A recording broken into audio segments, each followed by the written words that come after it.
Welcome to panel 15, Contemporary Inuit Artists in Conversation. My name is Napatsi Folger. I work for Inuit Art Foundation, and I feel really lucky today to be here moderating this panel of incredible artists. So I have to apologize because I emailed you all and made you send me your bios, but when I was in a panel with Renata yesterday, she said that she likes to have everyone introduce themselves. So sorry you emailed me your bios, but I'm going to ask you to just introduce yourself, talk about what art practice you have, and then we'll go along down the line. Start with you, Eldred. Hello, my name is Eldred Allen, and I'm from Riglet, Nunatsiavut, and I'm a photographer. I've been practicing photography since 2019, when I had my first 2 images at an exhibition at Le Guild, up next to the Montreal Museum of Fine Arts, Nunatsiavut, Our Beautiful Land, which was curated by Heather Iglesiordi. So I've been I listened to the emerging artists talking earlier, and I thought I should still be sitting up with those guys because I've only been doing it for 5 years, so I still think of myself definitely as a new artist. My name's Gayle Uyagaqi Kabloona. I'm kind of in the same boat. I actually started doing art in 2019 as well, and then really got into it over the pandemic and have been doing only art since then. I work in ceramics and textiles. I do printmaking, digital art, pretty much anything. I like doing a lot of stuff. Yeah, don't know. My name is Lisbeth Poulsen.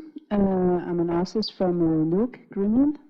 I have been working in this field for I think almost 20 years also, doing everything from recently clay to performance to printmaking to installation, sounds, whatever the purpose, the idea. So, well, yeah.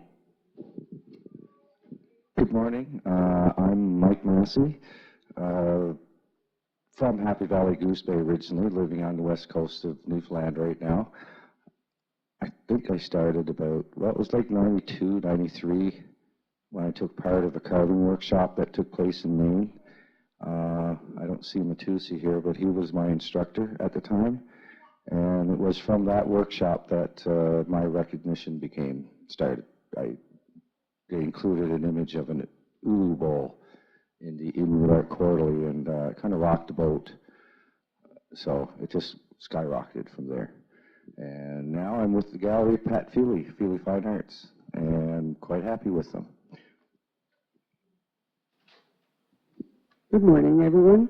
I want to thank you all for taking the time to come and visit with us this morning, and I'd like to thank all of the organization committee who got us all together to exchange ideas and discussions and everything.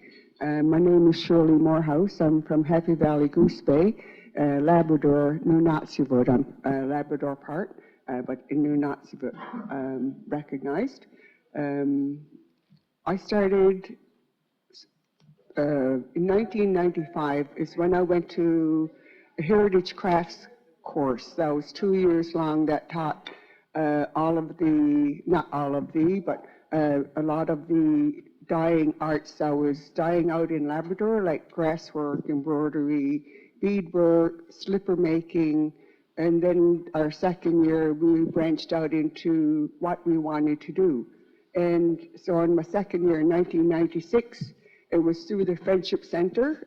I'd like to acknowledge the Friendship Centers as well for all of the work that they do for Indigenous artists and Indigenous people, because in 1994, I was just doing a wall hanging. I'm basically known for my wall hangings, but this was my first wall hanging that I was doing, and it was, I had probably about 10 ulu shapes that I traced, that the ulus belonged to my mother and to my grandmother and to myself, and I traced them, and I used the imagery as 2 girls flying kite ulus in the air. And so Jerry Evans, through the Friendship Center, was looking for artists, new artists, or artists in Newfoundland and Labrador, Indigenous, to be shown in this new first exhibition. Mike was in that exhibition as well. Yeah. Yes. Yep. So the Friendship Centers, they helped us through on the way because one little thing I'd like you to know is that over in Nunatsiavut, we were recognized late as Inuit people.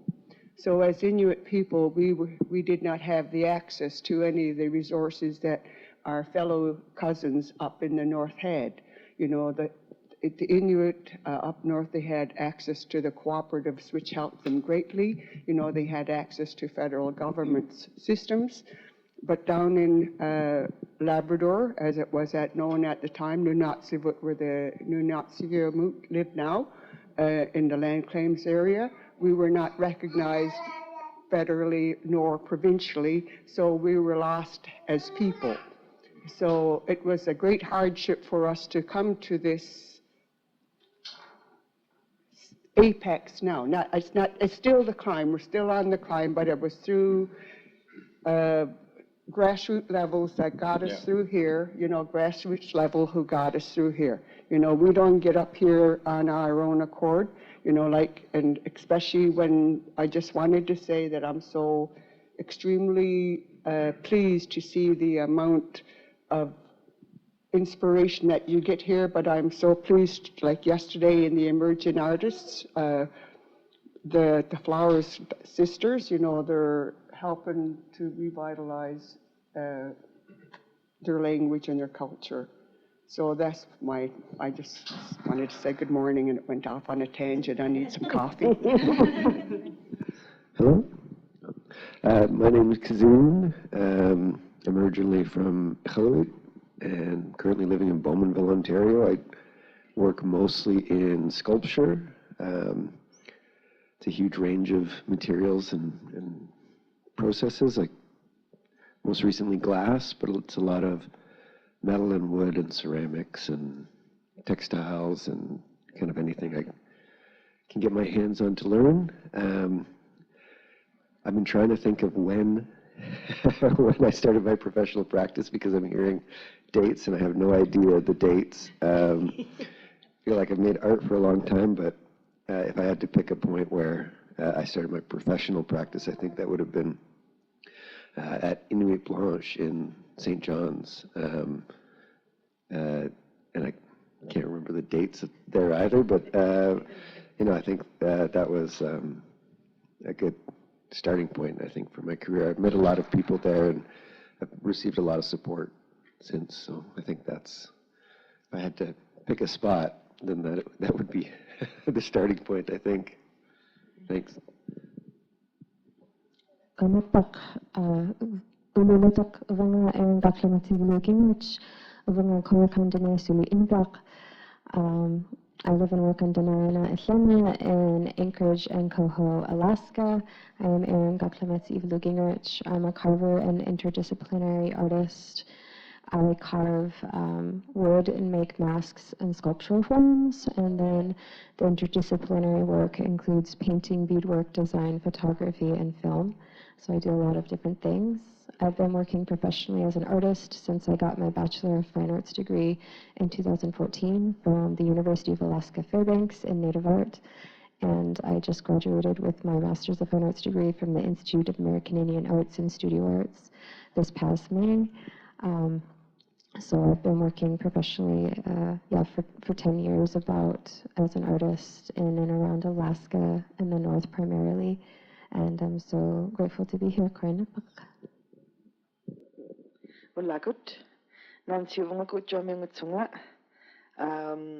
My name is Nancy Saunders. My artist name, I go by Niap.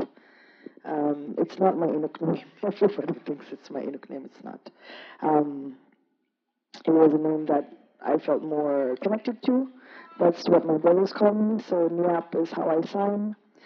I am originally from Couture, Quebec. I am a multidisciplinary artist.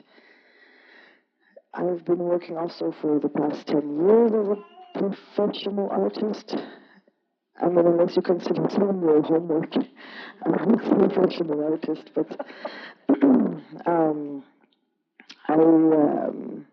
I try to work with everything that kind of sparks my interest. I get ideas through conversation when I'm on the land, and I see the art in the material it's supposed to be in.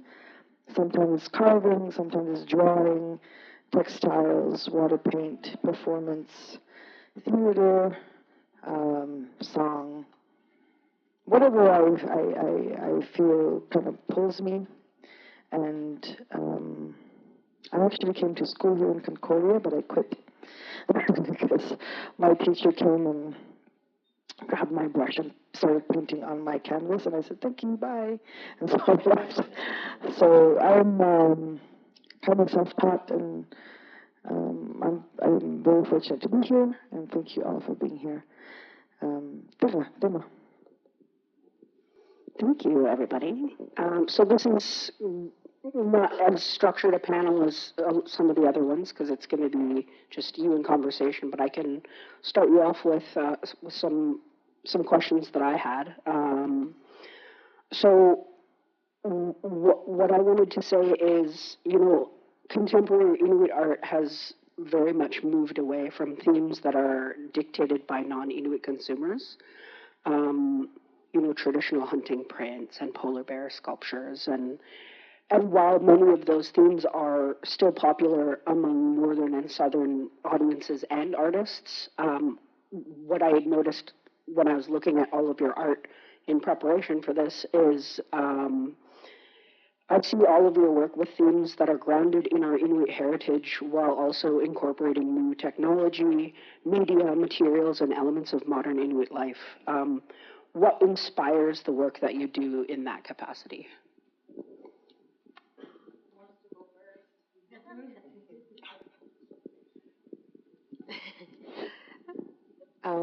So I did carve a polar bear very recently. So yeah, so it's a polar bear mask with bone forms and projected film on the piece, and so it was this idea of expanding adornment for the work and for our these beautiful connections that we have to our culture and to our land and to the wild relatives that keep us in our homelands. And so adornment is this beautiful form of care that we all know as Inuit people.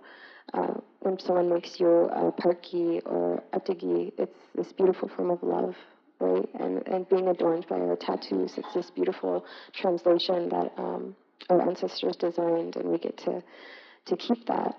And so I wanted to expand these forms of adornment in some way. And so using lens-based media to really continue this idea of adorning these things, these figures, these subjects that we love and keep us in our home. And so the Nanook has this projection of snowfall. And so I was trying to give the animal its weather back, because the installation was in Santa Fe, New Mexico, where it's difficult to be as an Arctic and subarctic person. And it's about giving the weather back to this being and adorning it in these ways that I have learned to do.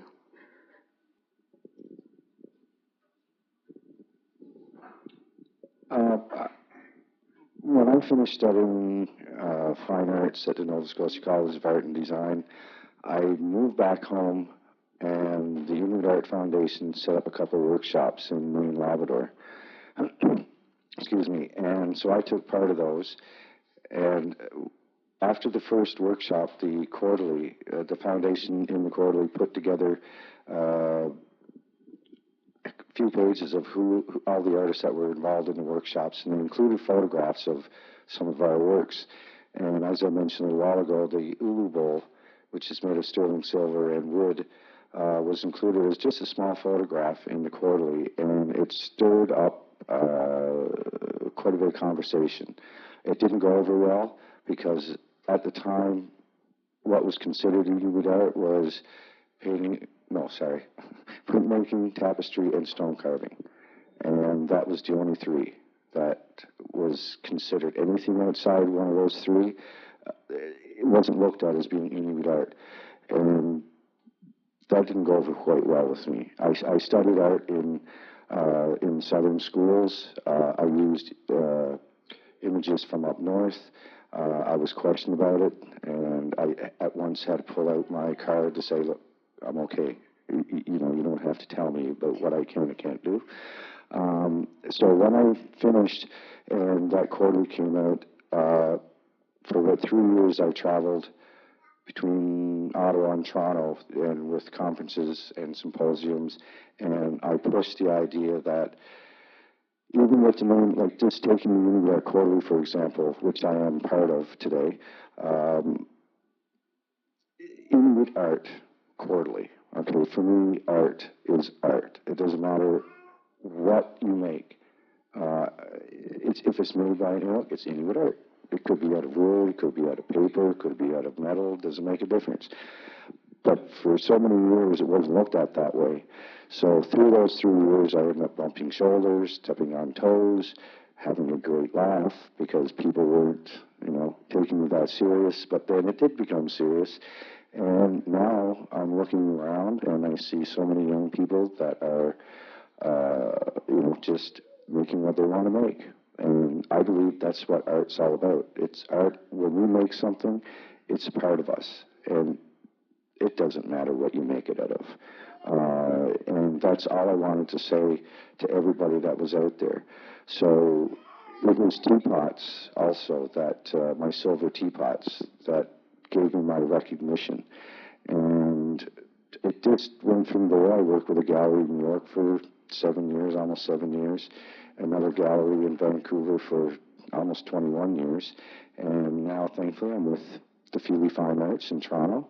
And it's just nice to see such a drastic change in some ways of how art has gone from the early 90s and before, and where it's going. And I like what I see.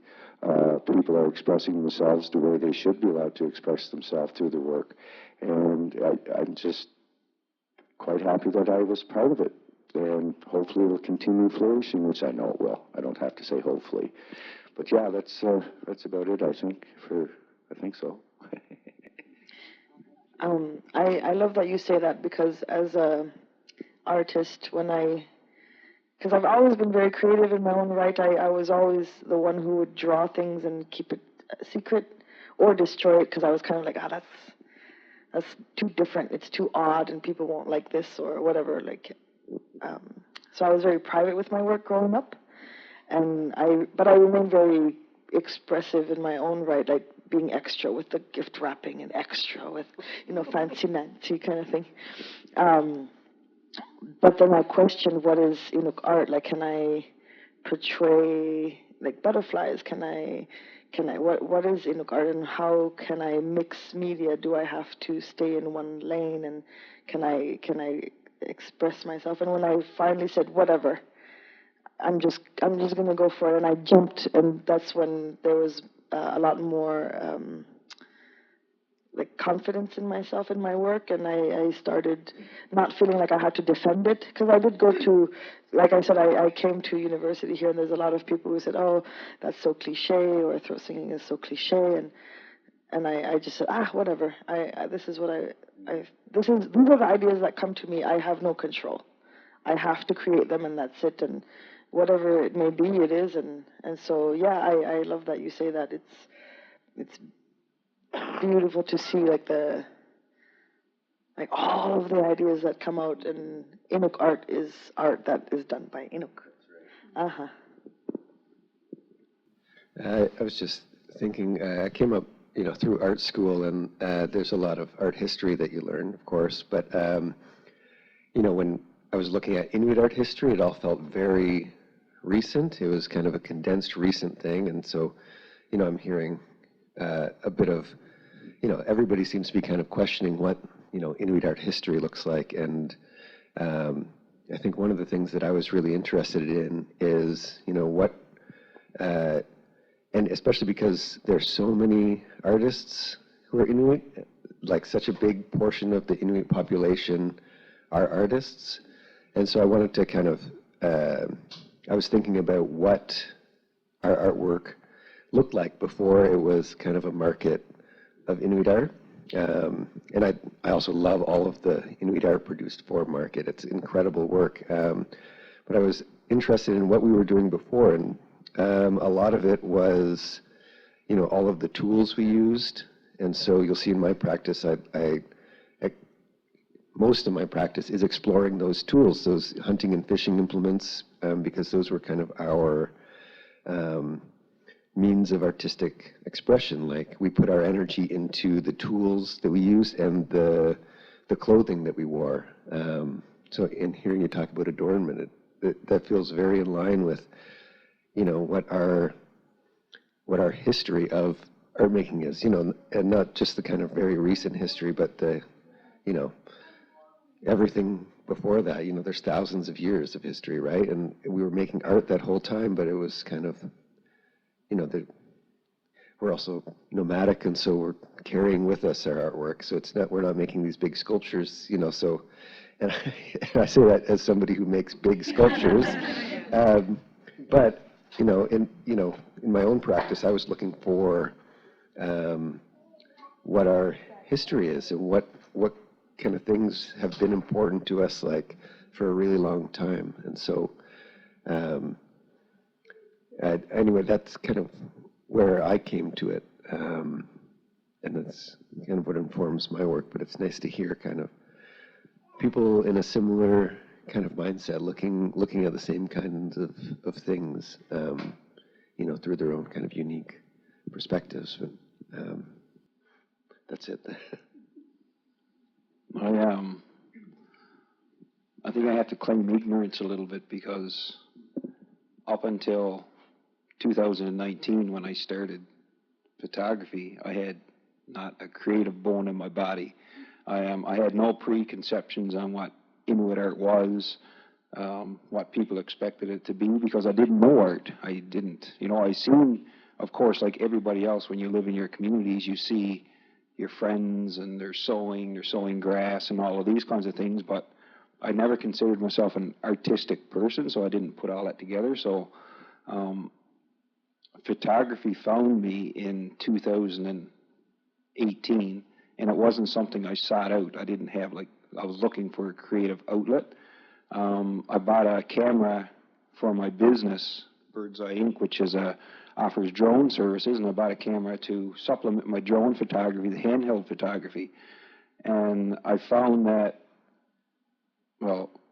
photography found me then, and I found that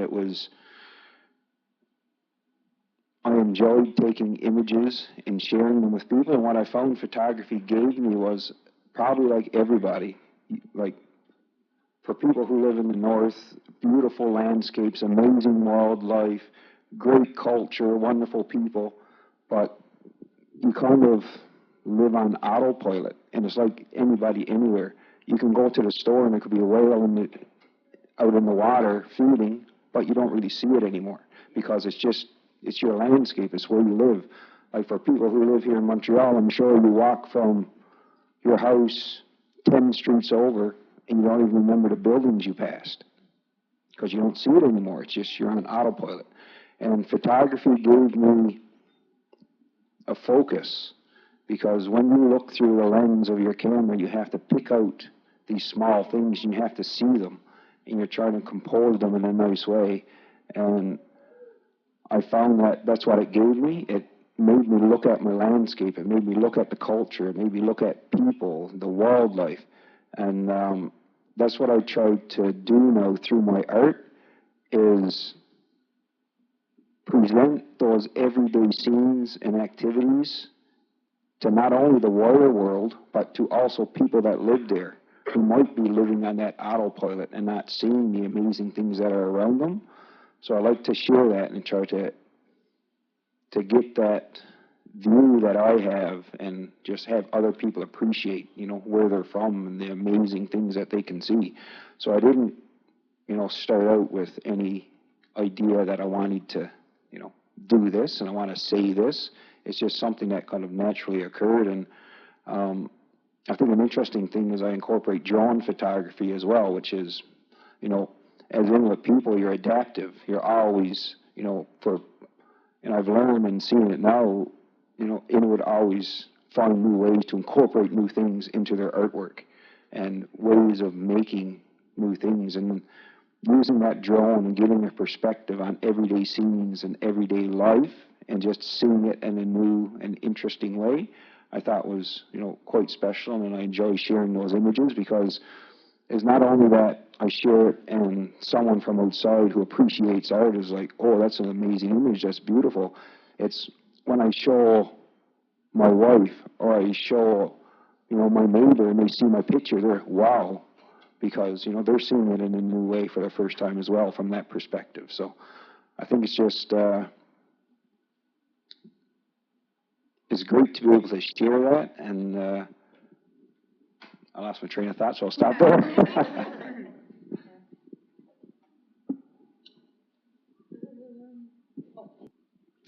I remember when I started the Academy of Fine Art, my teacher, it was in Denmark, I studied, and my teacher said, can you make an iceberg? Why don't you make an iceberg? And I'm like, why should I?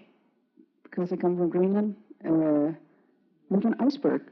Like, it didn't feel right to me to get that label or what. Like, I don't mind icebergs. I do icebergs now, so yeah. But at that time,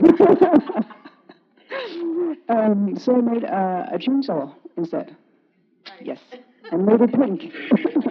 So yeah, but I think it's been a long process, like being rooted in what you are and what you feel. It's like always like a, what you call like a, not a diamond, but something you always alter and look at and change because you evolve and you grow, and then you have a new insight of history or crafts or so on. So I think when I'm creating, I get like a vision, or I call it an inner image of something I would like to follow. Then I find the way to follow that feeling or impression. So that's why I go in all different kinds of fields, because I'm chasing that vision or emotion I want to express. But I do have, when I do create, also like rules to myself, because I have tried to have all the time in my life, all the materials, and nothing happens. So I actually have like, if I do produce something, I like to produce a series of work, and then I'm limited. So it could be like, if I do an exhibition, I would say, okay, I have 10 works, and in those 10 works, I want to explore with new fields, because I find out that I'm not creating unless I have challenges in front of me. If I'm challenged, I'm creative. So I need that wall of challenge to go through to actually explore my materials and what can they do, to go further with them, to see what they're capable of. So when people ask, what field are you in? I'm like, I don't know, but I like the multidisciplinary. Yes, I like that field. That's the field I'm in, yes. And then when I find out throughout the time I have been working and the time when I talk to people of creating, there's one word that keeps coming up and are very common in what we are creating is, we have a love for the process, or we have a love for the material, and that's the energy we put in it. Otherwise, we won't be able to create. So that's what I usually hear from others, like, oh, I love just doing this. I love this color. I love, so it maybe sounds like a little hippie, like, with the altering love, but it brings us a long way in what we're doing. One of the pictures, I did a mural for the police station in Lisbeth, North Greenland. It's 100 kilo of clay, and it's 2 meter high. And my body was aching, everything hurt, but I put the love into it. You can't stop, it has to be done. It has to be done. And to make it through, I was like, okay, you got the love for what you're doing, the love for expressing. You put the love into your work and you will push through. Yeah, I don't know if that was some sort of, yeah, okay. Well. Anybody else? Me? Yeah. Oh, Shirley Moorhouse, multidisciplinary artist. Da, da, da, da. Yes, sir, that's a marvelous umbrella to be under, like if you have a sense of curiosity, like you have a sense of curiosity when you're trying to create. And when you're trying to create, anything that you look at is open, and I'm looking at material around here and think, oh, that'd be wonderful in this, or maybe I could try it with that, or if I have a piece of sealskin at home now, which I cut the center out of, and those Christmas decorations that you put across the ceiling, like they're flat, but when you open them up, they're up, they've got this. I figured I want to do sealskin, something with the sealskin that's usually so flat. It's usually used for like a dormant or mitts or something. I figured I wanted to make it more of a kinetic piece. Yeah. So with that idea of that, I had to go dig out the Christmas decorations, mind you, to go look at how this thing was created, to try to transpose it onto this material. So I turned over the sealskin, I did a pattern, and then I had to cut it out with a X-Acto knife. But when it came out, when we grabbed it from the center, it came up like this, and it was just too gorgeous for words. I tried it on over my head and pretend it was a mask and everything like that, because it has that drape effect. So what are the boundaries to Inuit art when I was growing up? This is going to segue back into that, but with the sealskin, now I have the honor to have a solo exhibition down in St. John's at the Room from June to September next year. So I'm going to use that sealskin piece that's hung like this bead in between the slits there, and one of those glass garden cloches that you put over your vegetables for early in the summer, or you see them in hotels where they had little flower arrangements. It has a hole in the top. So I'm placing the sealskin over the top of that, and it will be suspended from the ceiling with beadworks coming down. And within that glass, it has like little bubbles caught in the glass, so it looks like the seal is still ascending up in the water and still breathing and creating those bubbles. So I wouldn't have never done that when I first started. Never. I think it's confidence when you finally start taking your own art into your own hands and stop trying to, at that time, there was a formula, as we said. I started in wall hangings, and it was totally by accident. One of the craft stores was closing, and my mother and I bought 30 yards of black stroud each, and we were planning to do knits, make a coat, all that sort of stuff each, but never got around to it, so I had 30 yards of stroud at the house. And I said, I could do a wall hanging out of this. Because where we're at, we don't have a craft shop, like we never had art shops or anything. So I did that because of the materiality. You use the materials that you have. But when I was creating that wall hanging, I was doing an Uyagaqi Sedna piece, and my lady, she was ample. She was an ample-sized lady, like, you go, girl. And then my instructor called me out on it. And she said to me, she says, this is incorrect. Inuit women do not have big breasts like this. And I was thinking to myself, what are you doing looking at Inuit women's breasts anyway and comparing them? And then comparing them to mine. And then she said, this isn't right. It's not correct. So anyway, thankfully, I had some Inuit students in the class with me. They came to my aid and told her just to lay off, right? Because I had no confidence. And so one of the other things that you see in the older wall hangings, that they all have the bindings on the outside, either there's crosswork bindings, fancy bindings on the outside of wall hangings. Well, boy, the Lord, doing a bindings on the outside of wall hangings because it was mandatory. You know, like you got about 3 yards of this wool synthetic that you're pulling with each step because you had to go around this 7-foot long wall hanging, which took, you know, your shoulders give out. So one day I just gave up. Oh, this is not a wall hanging. It doesn't have a binding on it. I said, buy it. I said, do it yourself. You know, like... And that's when I came to the realization, you know, like Inuit art is Inuit art. It's because it's created by Inuit. It's not going to be dictated because I need those little binding on the outside to pretend it was like one of those little frames on a picture. And I'm damn sure I'll make my girls, they're good size, my dear, unless, you know, like it's nobody's business but me and the artist and whomever. But now, today, I still live in Happy Valley, Goose Bay. We have a little... store there that has, you know, things in there, but there's no artist quality art supplies, right? So I usually go down to the Home Hardware.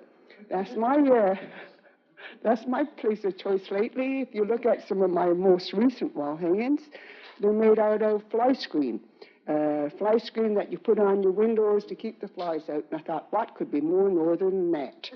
Yes, sir. So I got the gray fly screen, black fly screen, and in between those is another color fly screen. So it doesn't look like, it looks like a fly screen initially, but you could still see through it, but it has like a little shimmer like this. Yes.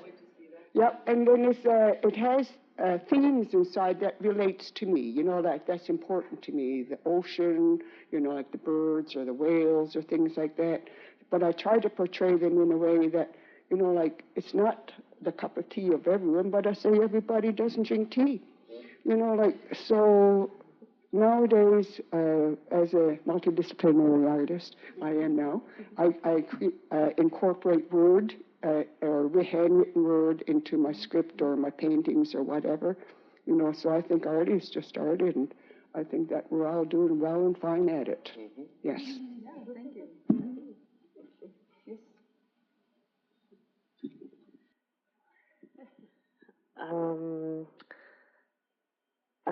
So when I lived in Inuit, I worked for Qinnirajaattuq and did a lot of like policy and advocacy work, and kind of felt like it fell on deaf ears a lot, and it was also very emotionally draining.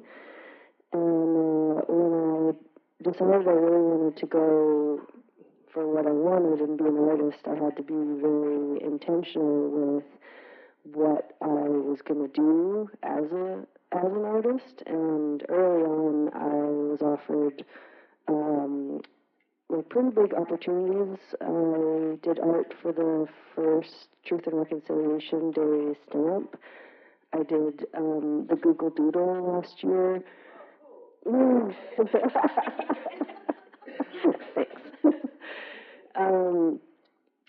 So I had to figure out what I was doing art for and what I wanted out of it, and realized that I had to be really careful to not fall into this role of being an Inuit advocate and educating people endlessly on Inuit and Inuit culture and like Indigenous person's place in this like settler state of Canada.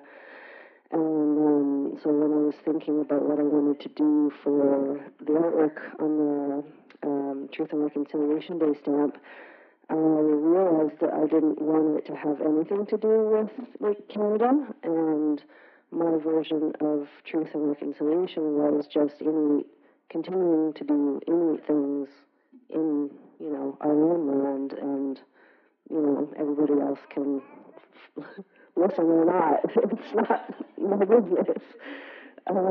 So I think for me it was a very intentional choice and conscious choice of what I didn't want to put my energy into. So all of the art that I do, I think, like, what are Inuit people going to like about, like, looking at this? Or, like, what do I want to make for me? Or, like, my Inuit family or my Inuit friends? Or, like, and if, you know, other Canadians or settlers or whoever don't understand it, like, that's none of my business.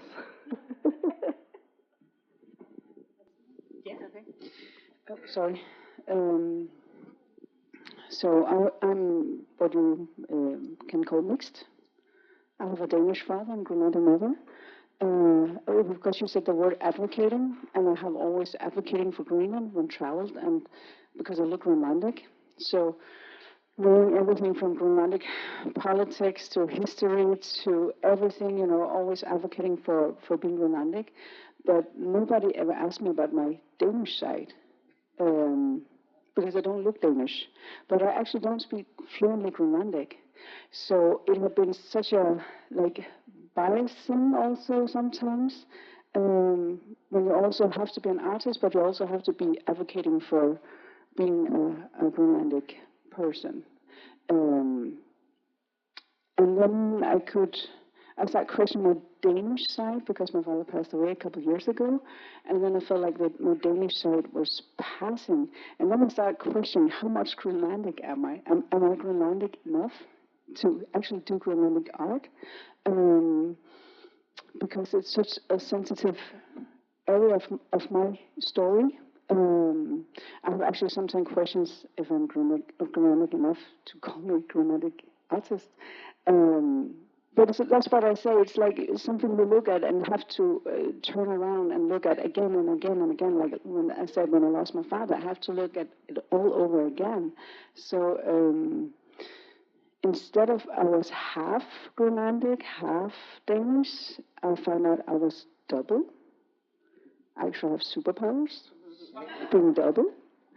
So I think some of my work is going to be more into reflecting on being mixed, or like I'm saying, being double and have those superpowers, and what do they mean? So actually one of my closest friends said to me, oh, that's why, because I don't speak the Greenlandic fluently, she told me that the art became my language. That's how I speak. Because I don't speak fluently. And that's a way of, expressing myself. Yeah. And what I see and what I feel and what I take in to myself. Yeah. That's beautiful that you say that, because I recently, with my cousin's wife, we did a spoken word, and what does it mean to be Inuk? Mm-hmm. And like the word Inuk titut, because if you translate, if you literally translate the word Inuk titut, Inuk is Inuk titut, the way of the Inuit. It's more than language. It's not just language. It's not just what you eat. It's not just what you look like. It's the way you are, and it's like these values that we have as people. And I think that you mentioned that art is like a form of language and a form of expressing yourself is so strong, because we all could have been like politicians or journalists or storytellers in other ways, but we decided that our media, the way we communicate our feelings and what, personally anyways, my media is art. So I try to kind of educate through what I'm doing, and I usually, like I said, get these ideas from outside. I don't know where they come from.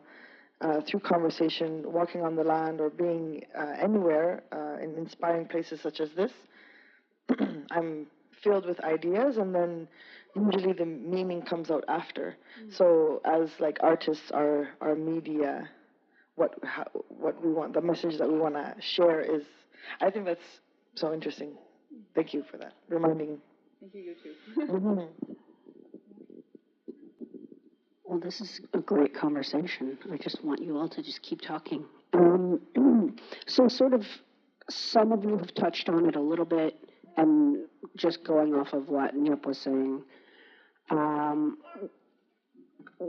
what inspires you to like move into a new medium? Is it sort of random, or when you're, so mostly for the multidisciplinary artists here, what has been the impetus for you when you switch from something you've been working in for a while into a new medium? simply, for myself, it really is the idea. I'll see a scene, and I'll think, wow, that would be a great carving. I'll hear music, and I say, oh, that would be a great painting. I just exist. These ideas come to me in the media. They're supposed to be in, and I feel that they are gifts from I don't know where. And like I said, the meaning of it all comes out after. I'm not the type to sit and think, oh, what is it that I want to create? What is it that I want to say? What do I want to share with people? I'm an artist that starts over a lot until it's exactly the same as what's in my head. If it's not right, then I will spend 50 hours on something, and if it's not right, I'll just start over. And then the meaning comes out after through people.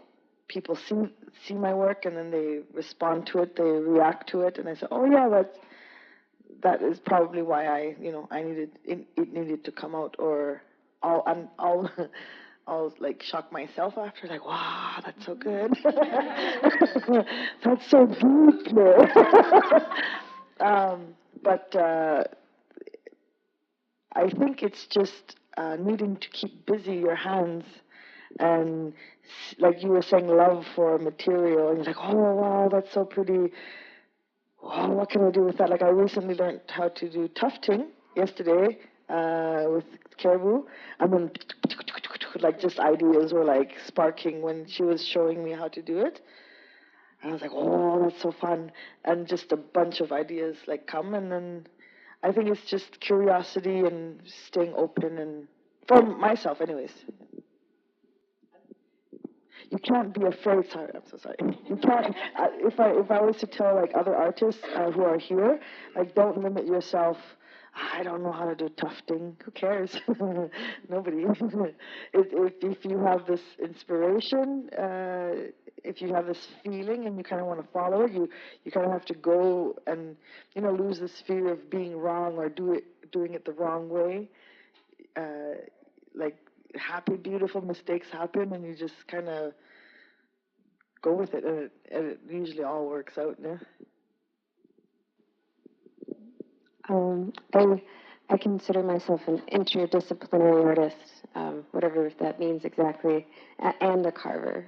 So like, it's the carving and then everything else woven around the carving practice. And sometimes that's writing, sometimes that's photography, sometimes that's film, sometimes that's design. And the reasons why I've endeavored in all of those different pursuits is an act of defiance. Because there are certain expectations about me and about the things that I make, and I love defying that, and I love leaning into what's super challenging. When I first started carving, because it's a reductive process, you're not building up, you're taking away, just switching that mindset in the creative practice was really difficult for me, and I feel like I didn't make anything successful for a couple years. But that's why I kept doing it, because I appreciated that challenge and was very attracted to how hard it was and how much it allowed me to become active in the work. But yeah, defying expectations is something I like to do.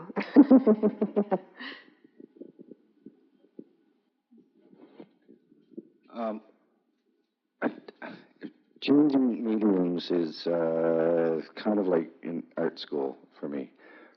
We do so many months of this, so many months of that. When I started out, I knew when I was doing the jewelry course that I didn't want to make jewelry like earrings, rings, brooches for a living, but I wanted to work with metal. And at one point, for a few months or a few semesters, we had a Korean artist come, and she was teaching silversmithing. And it was actually a three-dimensional object that you can produce with the metal and things, and it was all new to me. As Shirley had mentioned, the last time I had any kind of art in school was grade 6, I think it was. And after that, I had to relate with, or rely on things like drama, which, filled the void of wanting to create somehow. So the change came for a couple of reasons. One was I worked with metal, like making teapots, must have been about 8 or 10 years, I guess, and there were a number of them out there, but then I switched galleries and from New York to Vancouver. And because of what was going on with the works at the time in New York, things changed for price value because New York wasn't doing what galleries normally do, which was kind of weird. I only found that out after I left them.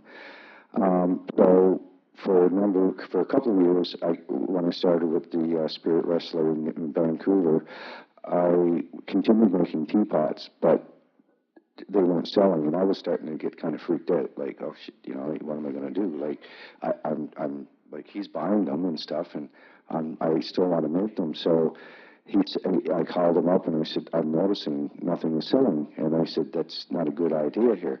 And I said, would you like me to switch over to carving?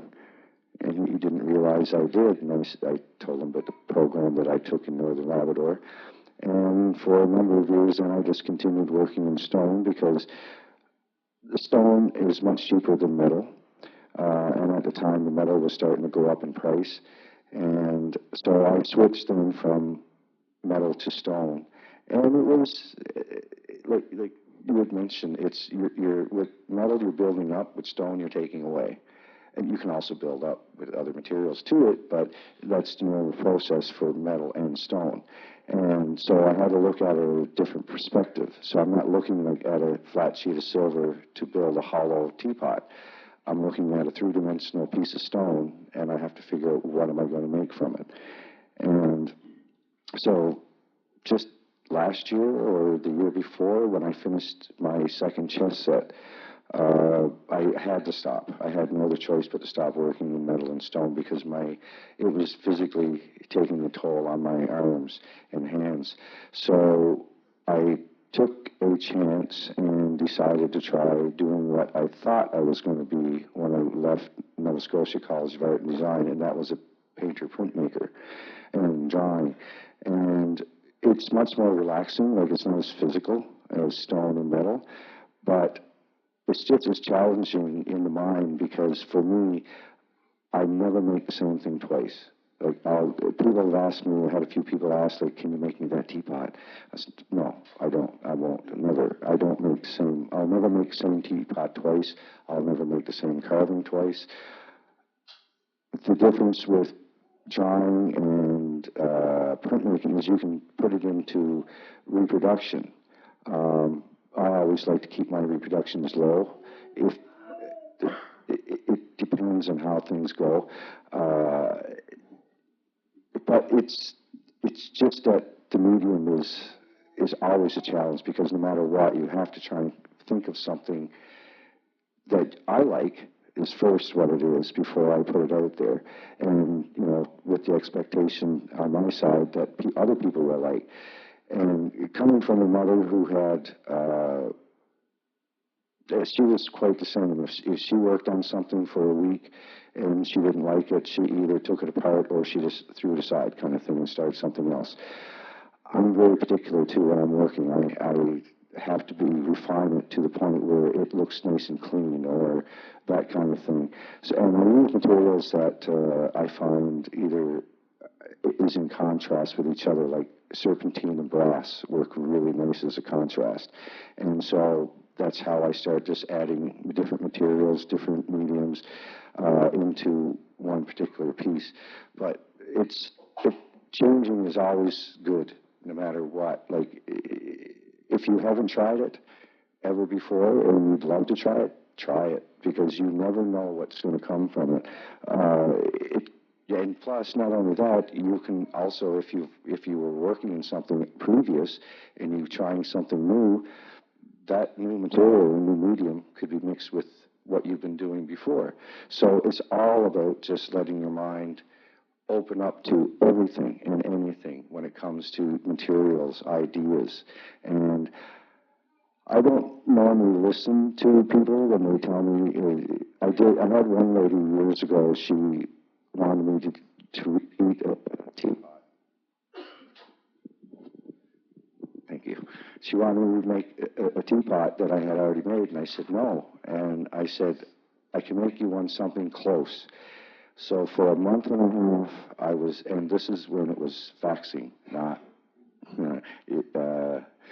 is it, yeah, faxing? Just, yeah. And so it was a really slow process. And it went to a month and a half, and I finally said to her, stop.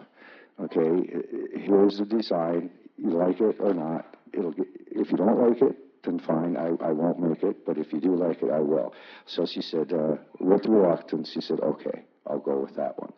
And I said after that, never again am I ever going to work that way. I'll work alongside of somebody, but like I don't want them changing my ideas too much because it just goes against my grain of thinking. And that's pretty much it. Mm. I am, is this working? Oh yes, it's me not working, ha. I went through a big career change when I retired from work, and I decided then, I'd like to go to take a Master of Fine Arts degree, for something completely different, because at that time I thought I reached what I wanted to accomplish, in my artistic career was, I'm an independent. I work from home in Labrador. I'm not affiliated with any galleries or anything. So I do have some works that were collected by galleries and organizations, and that's how they got to know me, my works.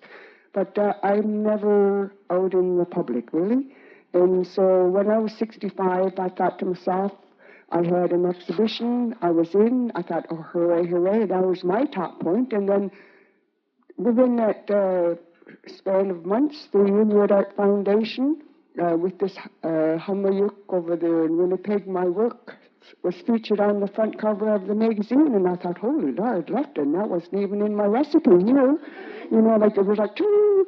And then I figured, well, I'm going to go back to university, get my Master of Fine Arts. I wanted to do something completely different. I wanted to because I thought my wall hangings has gone as far as I could express myself in them. I needed some other ways to try to express my creativity and keep the curiosity bubbling. And so with art school and the time and everything that we had through art school, I was able to go into drawing and watercolor, acrylic painting, the written word, and calligraphy, all of which I now incorporate into different bodies of my work. And now, strangely enough, I've gone back to my wall hangings, and I really enjoy it.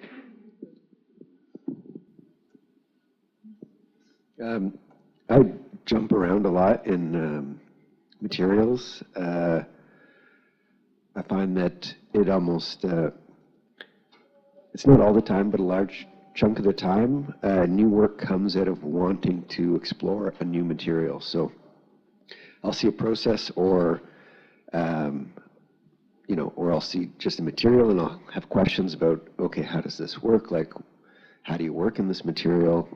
And I'm thinking about relevant projects, work that I'm interested in, because I tend to kind of repeat some of the forms that I work with as well. Like, if I made like a sculpture that is Hamayuk, then when it's finished, there was a lot of steps along the way. And at some point I become interested in, okay, here's a diverging path. Like I could have gone down this route. It could have been this other material. And so, down the line, then I'm doing another Hamayuk and it's a different material than last time. It's a completely different project and I'm exploring different kinds of things. But sometimes it is the material that is leading that. And they kind of work in parallel, but often what kind of provides the motivation to start a project and to kind of carry through on a project is learning that new material or that new process or that new tool or machine, or it can be a computer program or anything like that. And acquiring those skills, can kind of really drive work, and it keeps it interesting, and also is a good way to kind of put me out of my depth. It makes it challenging enough that there's enough uncertainty that I kind of feel, an urgency to bring the work, to bring it far enough along, or to, if I kind of know what I'm doing, if I know the project I'm getting into, I know kind of this material, I've done this before, I know how long it will take, I could do this all in like 3 days, and then so it's 3 days before the thing is ready, and I still don't have the motivation to start even. Whereas if it's a new kind of process, then I'm doing a lot of research months in advance because I am learning this new skill or material or something. And I've also found that all of those processes are transferable, not like every single thing, but work I've done in stone translates into glass, and different metals translate at different scales. Like there's a lot of the skills you pick up, really you're surprised where they come in useful, or the tools, but often it's wanting to learn that new material, and kind of the challenges that come along with that keep that also keep me doing work that I find interesting, because it's more than I've done before. I also find that there's a level of excitement about a new material, and then I'll bring that to a point where it's a lot of fun, and then it's not fun anymore because I'm really in it, and then I have to learn, but then it's really rewarding after the fact. So it's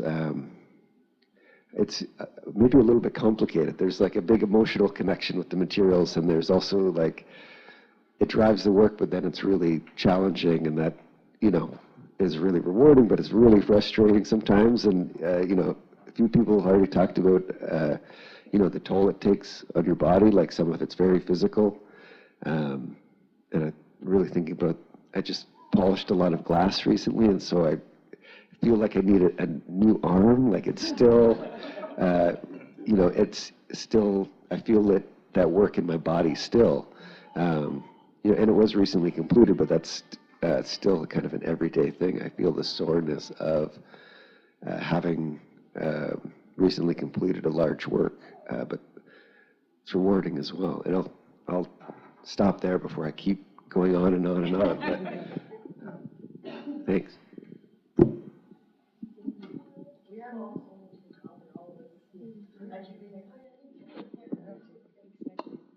Yeah, I totally agree with you that it have been very reflecting days. These last couple of days, hearing the talks and be amongst you, I just have to say, it's such a great honor. And I have to say thank you to Qinnirajaattuq Rivers, Making Waves in Inuit Symposium, for including me, and also for the Nuuk Art Museum. Also, I really want to thank people behind this, doing this, curators. The first day, I remember Heuvelen talked about, it's going to be great, and these next couple of days, there's going to be designers, curators, and and artists. And then I said out loud to you, oh fuck, that's me. I'm an artist. And she looked at me like, yeah, I was like, oh, yeah, but because when the designers had the panel, one of the questions for the designers was like, how did you made it as a designer? And they're like, did we made it? Like, we don't really, we don't have the feeling. Also, sometimes like an artist, did we do this? Are we here? Are we, and I feel very humble about that. So 20 years ago, when I actually started at the art school in Nuuk, we had, for example, Julie and Hagenbreithers also here, and we had Mickey Jacobs and Camilla, we have all these great artists traveling around the world. They were in Peru, they were in Washington, they were in Norway, they were like traveling around. And I was like, that's what I want to be. I want to be an artist traveling the world.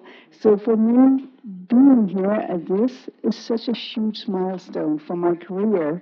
20 years later, saying, okay, I'm traveling the world. So it's just a huge, I feel so humble, listening to all of you, seeing you, being amongst you, It's just, it needs some time to like decompress when I come home because, yeah, I feel very seen, but also seeing others is like, oh wow, I just want to thank you all. And for everybody also behind this, it's amazing work. So, and also to all the artists. So, yeah, just a thank you from here. Yes. I position myself in a strategic way so I can get the mic. All I can say is seeing the panel, seeing Inuit at one table, it's such a privilege to hear and listen to you guys. So I just want to say a big thank you to each and every single one of you, each of you being so prominent in your fields, so talented in so many different ways. It gives me lots of inspiration. I'm an artist myself. If you haven't, we've seen each other, we've spoken.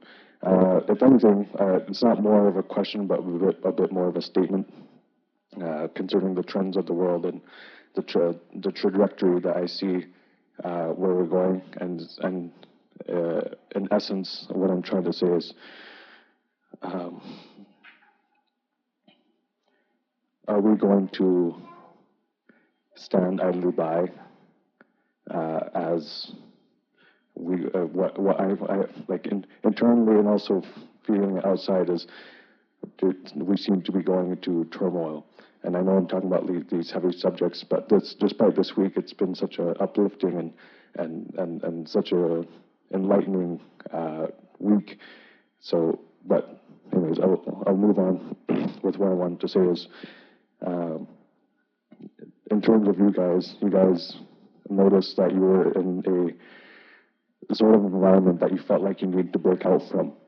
You were in an environment that wasn't conducive to yourself as a person or as an artist, and I feel like that kind of came about because we were stuck in institutions or institutions or ways of governing that weren't familiar to us. These are foreign entities that we are constantly being bombarded with through our mind, through our thought, and through our body. So I noticed that you guys have that same kind of trend and trajectory where you want to break out from this and make a statement saying, this is not right. This is what I believe. This is what I think is right. And you guys, each and every single one of you have done so excellently and so eloquently. So I commend you guys, and I always say continue. You don't need to hear from me, but you guys need to continue and be doing this work. We are breaking out from the norms and creating new paths. And I find one of the more important things is that we need to change the narrative. I was talking to Napatsi yesterday and talking about this, saying, when it comes to a point where we cannot voice the truth, then I think we really have gone beyond the tipping point of participating in the society, where when we speak the truth and people belittle us for that, I think we must really need to reevaluate how we immerse ourselves into the society, or what we call civilization. So, changing the narrative, the responsibility isn't on us to educate the masses. The ball is in their court. When the response is slow, to activate their minds, let your work speak for itself. And what I mean by this is just the fact that, in my own experience, I've been in shows, I've been in productions, I've gone on stage and done some curatorial work, and I was stuck in that field where people were having these expectations or tokenizing me for the work or the ideas that I brought. And for me, it put a lot of anger, and I really want to do that. I really want to break out and like tear everything down. But yeah, it's just like something that I feel like that fuels me as an artist, is just recognizing the kind of trajectory that we've gone based on knowing the history. But yeah, and currently now we're at a crossroads as to what is the future of Inuit, considering that the global economy is piling for the ice to melt, or the ice that's sustained our society and our Inuit for generations. You know, where the Arctic is melting at a faster pace. We're feeling the effects of climate change to the maximum, and it feels like no one, like all of the entire global economy is just waiting for the ice to melt so they can get the oil, so they can get the minerals beneath our feet. So I think what I'm trying to say is just essentially like, are we going to, again, stand idly by and let them do what has always been done, or are we going to, time and time again, determine our own self-determinations and say, what you're doing is wrong, this is my land, this is where we are, this is my home, this is my ancestors, this is, you know, my essence of life. So, in essence, I just want to open up this little statement and continue this conversation with each and every single interview at the panel and in the audience, because in a world where we have to unify our voice and to determine what the future lies for us, for our children, and for the next generations. And I think we're in a very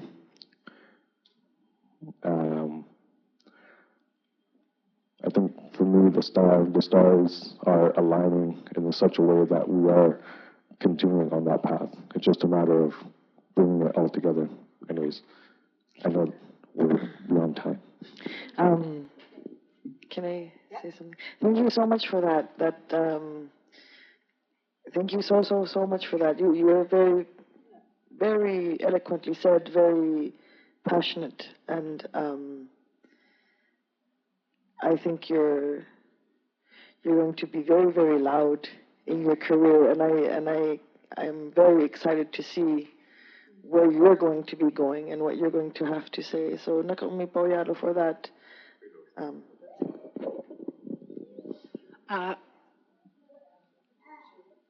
Okay, we have time for one more question, so. It's okay to sit.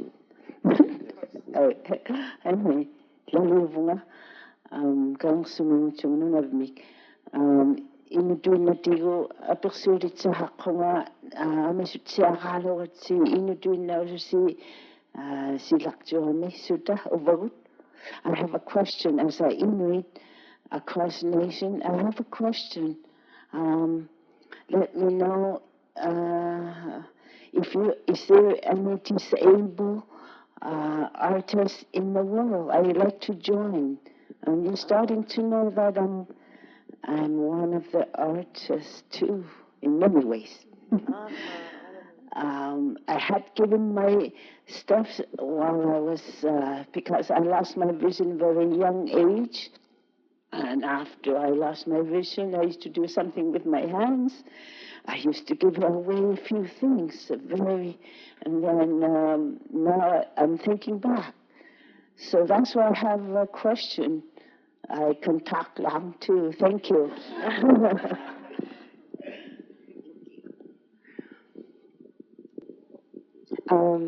So absolutely, there's room for everyone to be in the arts, and there's room for everyone to use their voice to share about their experiences and about their survival and about their ways of life. I am also someone with a disability. My disability is hidden, so you can't tell.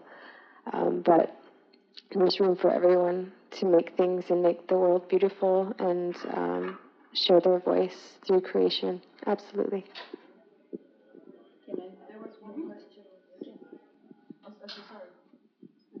No, I just wanted to contribute with the grammar is for artists is Qinnirajaattuq, those who make weird things. Is that like the right ish? Hello? Yeah. Yeah, Qinnirajaattuq, those who make the weird things, right? And those who makes handcrafts, Couzyn. Those who make the pretty things. So I like the term of being an artist, being the one who makes the weird things. Yeah. Because they can take out, not that artist word is not good or anything, but it's just also a different way to approach what we're doing, you know. Yeah. So if there could be any help for anybody. Yeah. But there was a question, right? Yes. My question was, it's pretty quick, and maybe I'll leave this with you all, Thanks. My question is, what does a sustainable art practice look like to you in the means of how do you care for yourself, and how do you continue to create works over the span of a art practice, and what does that sustainability and self-care look like to you within an art practice that sometimes demands a lot from you as a creator?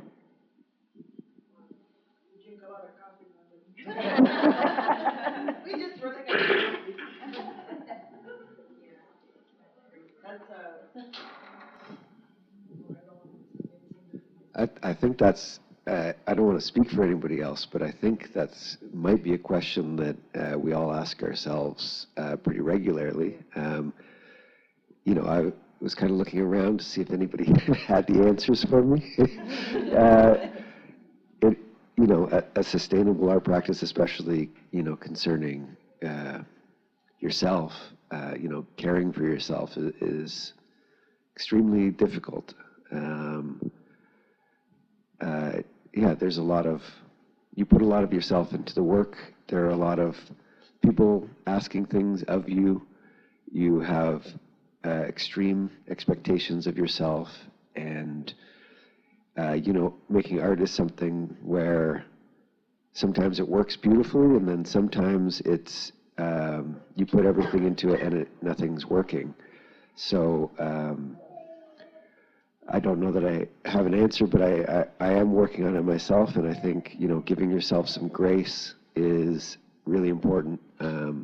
You're not going to be able to do it all the time, but try to forgive yourself when you can't do all of it, because you're probably doing part of it quite well, but there's a lot to manage, and there's a lot, and it is such a personal thing. You're working all the time, like a little bit all the time, like, so it's rare that you can kind of step away, step back far enough from your practice to see it, and to see when you're doing well, but try to recognize when you are doing well. I think it's even overwhelming at events like this where we're all up here, we're on a platform, and we're all getting recognition, and everybody's very supportive, and I'm seeing so much support, and thinking about all of the the opportunities like this that I've been given, and so I try to be grateful for all of the support that I've been given, and try to remember that there are a lot of people who support me regularly, and there are a lot of opportunities that I've been given, and I think I haven't learned how to do this yet, but I think to take rest. I think I'll have a good idea once I figure that out, how to rest in between and recover. I was going to say, just like listen to your body, and